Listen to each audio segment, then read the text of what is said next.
Kenapa sih banyak yang menolak tapera? Pembahasan tapera jadi huru-hara, bahkan memicu demo buruh 6 Juni lalu. Ya bayangin aja, hidup udah susah, kerja capek-capek, pergi pagi, pulang pagi, terus gajinya dipotong lagi. Kalau kita intip slip gaji sekarang, udah ada 4 potongan tiap bulan. Belum kalau yang di kantornya ada koperasi, arisan, cicilan motor, utang pinjol, pay letter, habis sudah. Gaji kita itu sekarang udah dipotong 4 instrumen. BPJS Kesehatan, jaminan hari tua, jaminan pensiun, dan pajak penghasilan. Makanya banyak yang bilang tapera bukan tabungan perumahan rakyat, tapi tambahan penderitaan rakyat. Sebagian orang menganggap bukannya kewajiban negara memberikan hunian murah kepada rakyatnya. Kok malah rakyat yang disuruh patungan? Terus, info terbaru, ternyata yang possible disiapkan pemerintah itu bentuknya rumah susun, bukan rumah petak guys, seperti bayangan kita. Alasannya, udah susah cari lahan buat bikin rumah petak yang dekat dengan perkotaan. Ya iyalah, makanya banyak yang meragukan dan menolak program ini. Nah, ngomong-ngomong soal gaji, coba ya kita hitung dengan aturan tapera ini. Kalau gaji kalian UMP DKI 2024 berarti 5.067.381 per bulan. Dipotong BPJS Kesehatan 50.000, jaminan pensiun 50.000, JHT 100.000, PPh 21 kalau belum punya tanggungan alias single dipotong sebesar 25.000, tapera 125.000. Jadi total gaji kita tiap bulan kira-kira dipotong 350.000 dari 5 juta per bulan. 350.000 buat pekerja single yang tinggal di Jakarta, kira-kira udah bisa beli apa aja tuh?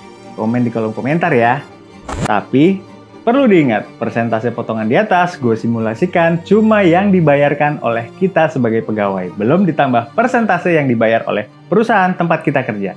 Kalau menurut peraturan pemerintah nomor 21 tahun 2024 tentang tapera, potongan tapera itu 3%. Skemanya 2,5% dibayar oleh pegawai dan 0,5%-nya ditanggung pemberi kerja atau perusahaan.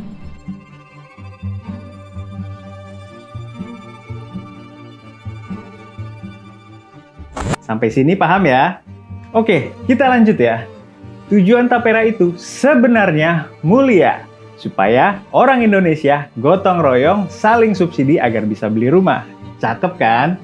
Tapi ya, kenapa sih mesti dibebankan ke rakyat? Bukannya kewajiban pemerintah menyediakan rumah murah bagi rakyatnya. Kayak di Korut tuh, Presiden Kim Jong-un punya program bangun 50.000 rumah buat rakyatnya, tanpa sistem tapera. Kita bisa nggak sih kayak gitu?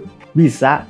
Anggarannya ada, duitnya ada. Pemerintah bahkan sudah menyediakan 13,7 triliun rupiah untuk rumah subsidi. Tapi, duit segitu ternyata cuma cukup untuk mengcover 166.000 unit rumah. Faktanya, ada 9,9 juta orang Indonesia yang belum punya rumah.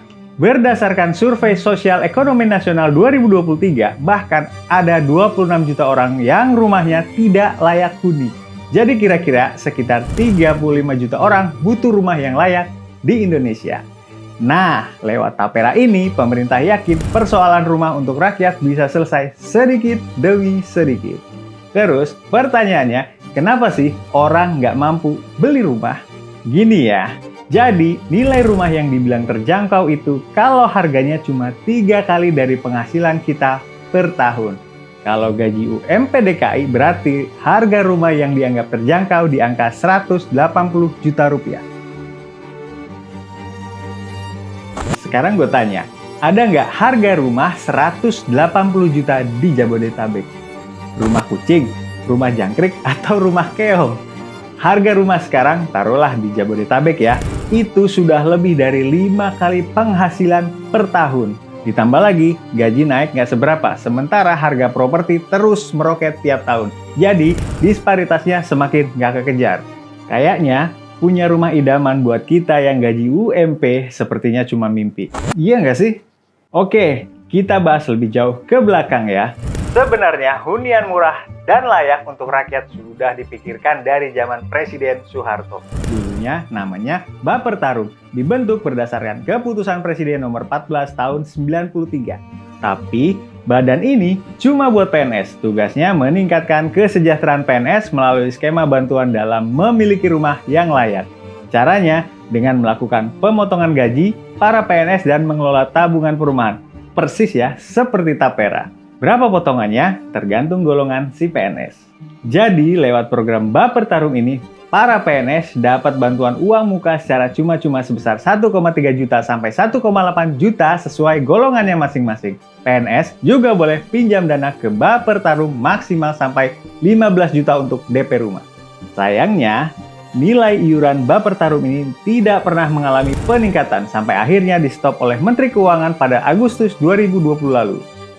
Kemudian, pada tahun 2016, pemerintah menerbitkan yang namanya Undang-Undang Tapera. Tujuannya sama persis kayak Bapertarum. Caranya pun sama, menghimpun dan menyediakan dana untuk pembiayaan perumahan, terutama bagi masyarakat berpenghasilan rendah. Dari undang-undang inilah, kemudian Bapertarum PNS berubah menjadi BP Tapera. Pasal 77 menyebutkan semua aset untuk dan atas nama Bapertarum PNS dilikuidasi. Tapi perlu dicatat, buat PNS yang masih aktif dan terlanjur dipotong Bapertarum, dananya nggak hilang. Tapi dialihkan menjadi saldo awal kepesertaan Tapera. Lalu, gimana dengan PNS yang udah pensiun? Dana yang ada di Bapertarum dikembalikan ke peserta atau ahli warisnya. Jadi bisa diambil dan nggak hangus. Lalu, 24 Maret 2018, Bapertarum PNS resmi dibubarkan. Dari sinilah kepesertaannya BP Tapera diperluas. Bukan cuma khusus PNS, tapi ke para pekerja swasta, mandiri, dan informal. Sebenarnya, Undang-Undang Tapera ini awalnya diinisiasi oleh pemerintahan SBY. Namun, RUU yang sudah masuk prolegnas 2014 gagal disahkan. Saat itu, ada perdebatan soal iuran Tapera yang tak kunjung selesai. Padahal, besaran iuran Tapera sama persis dengan yang sekarang, yaitu 3% dari total gaji. Dengan persentase 2,5% dibayar pekerja dan 0,5% dibayarkan oleh pemberi kerja.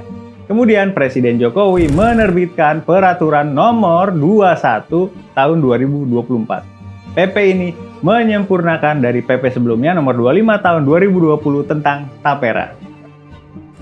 Jadi, dari revisi ini, menteri yang berwenang urusin Tapera lebih ramping. Mungkin biar nggak tumpang tindih kali ya. Nah sekarang, bagaimana dengan cara kerja Tapera? Ini yang penting dan perlu kalian simak baik-baik. Prinsip kerja Tapera ini sama seperti BPJS Kesehatan. Sistemnya subsidi silang. Jadi, yang punya duit dan sudah punya rumah, nalangin masyarakat yang belum punya rumah. Terus, gimana buat mereka yang udah punya rumah? Ayo kita bahas syarat dan ketentuannya. Potongan Tapera ini baru akan dimulai tahun 2027 ya. Ingat, 2027.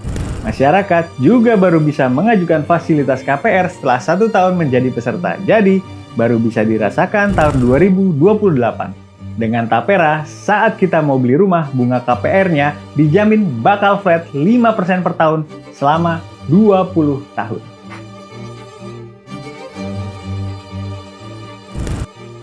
Sebetulnya, negara-negara Eropa hingga Asia sudah menerapkan skema Tapera ini sejak lama. Kita ambil contoh Singapura. Mereka menggunakan sistem Central Provident Fund atau CPF. Skemanya mirip banget Tapera, didanai oleh pemberi kerja dan pekerja. Porsinya 17% untuk pengusaha dan 20% bagi pekerja dari gaji bulanan. Tapi bedanya, CPF bukan cuma buat menyediakan rumah, tapi juga untuk memenuhi kebutuhan pensiun dan kesehatan. Cina juga menjalankan sistem serupa mirip Tapera. Tunjangan ini terbagi untuk dana pensiun, asuransi kesehatan, pengangguran, keselamatan kerja, persalinan, dan perumahan. Iuran yang harus dibayar pekerja sebesar 5% dari gaji, sementara pemberi kerja membayarkan sisa iuran sebesar 20%. Nah, ngomong-ngomong soal Tapera di Singapura, Real Estate Indonesia mengakui akuntabilitas pengelolaan dana Tapera ini yang bikin masyarakat gelisah. Menolak duitnya dipotong dan dikelola pemerintah. Rakyat takut, uang triliunan yang dikelola negara malah dikorupsi. Banyak loh contohnya, Sabri, Jiwasraya, Taspen.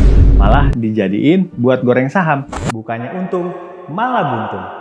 Makanya, Ray mengusulkan Indonesia mengadopsi CPF milik Singapura tadi. Jadi, pemerintah cuma punya satu sistem jaminan sosial seperti CPF di Singapura. Sehingga tidak banyak iuran yang dibebankan ke rakyat seperti yang kita bahas di awal tadi. Pengawasannya juga lebih gampang dan efektif. CPF Singapura tidak hanya mengelola dana perumahan saja, tapi satu akun untuk jaminan sosial lain seperti dana pensiun, fasilitas kesehatan, pendidikan anak, dan asuransi jiwa. Terus, kalau kita sudah punya rumah, tapi cuma mau cairin dananya, gimana caranya? Jadi, Tapera beda dengan BPJS Ketenagakerjaan yang bisa dicairkan sewaktu-waktu. Kalau Tapera, kalian harus mencapai usia pensiun PNS, berarti usianya 58 tahun, baru bisa dicairin. Kalau belum pensiun, ya nggak bisa dicairin. Bisa sih cair sebelum usia 58 tahun, syaratnya agak berat nih guys. Kalian harus meninggoy dulu, alias almarhum, nanti duitnya dikasih ke ahli waris. Atau pekerja sudah tidak memenuhi lagi kriteria sebagai peserta selama 5 tahun berturut-turut, itu baru bisa cair. Nah, dana pencairan ini wajib disetor oleh BP Tapera ke rekening peserta maupun ahli waris, paling lambat 3 bulan setelah kepesertaannya dinyatakan berakhir. Paham ya? Nah, lanjut ke poin terakhir, ini yang paling penting. Yang bikin orang menolak gajinya dipotong, soal akuntabilitas dan transparansi pengelolaan dana. Jadi, pemerintah itu menjamin betul bahwa pengumpulan dana dan pengelolaan dana secara transparan dan akuntabel. Dalam janjinya, pemerintah menegaskan pengumpulan dana akan dikelola untuk meningkatkan nilai tabungan peserta Tapera. Dana Tapera yang terkumpul nantinya 80% bakal diinvestasikan dan dikelola oleh bank kustodian serta manajer investasi. Kalau investasinya obligasi, kayak surat utang negara, surat utang daerah, dan surat berharga kawasan perumahan, resikonya emang kecil. Beda sama saham yang sewaktu-waktu bisa amsyong. Dana itu juga nantinya bakal dikawal oleh Komite Tapera. Siapa sih Komite Tapera? Ada Menteri PUPR, ada Menteri Keuangan, Menaker, OJK, dan seorang profesional di bidang perumahan dan kawasan pemukiman. Bukan cuma itu, pemerintah juga jamin dana Tapera tidak akan masuk ke dalam skema APBN.